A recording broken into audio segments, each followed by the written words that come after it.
Allora siamo con Francesco Crocco, Frank, e purtroppo dobbiamo commentare una sconfitta, tra l'altro a 1:10 dalla fine ha segnato proprio Paolo Colamaria, stasera lo faccio dormire sullo zerbino. E un Vagliano che comunque ci ha provato, poi a 8-10 minuti dalla fine Giovinazzo ha dato la sensazione di aver un po' premuto sull'acceleratore e abbiamo un po' subito. Buonasera a tutti.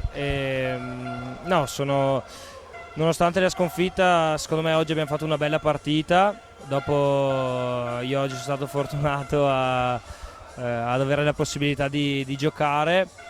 Mi spiace per quel gol lì preso oltretutto da Colamaria, che salutiamo. Non importa, adesso testa la partita di Bassano e dopo ci concentreremo per i playoff. Sì, uno dei derby più sentiti della stagione, diciamo prima il tuo debutto, correggimi se sbaglio, quest'anno in A1 e quindi hai avuto anche un buon minutaggio, hai fatto vedere anche belle cose. Tra l'altro abbiamo detto che sia tu, Marco e Paolo eravate al mondiale Under 19 a Novara, quindi abbiamo fatto Comarò qui. Grazie ancora buon lavoro e sempre in bocca al lupo, mantieni il sorriso, non molliamo. Grazie mille, buonasera.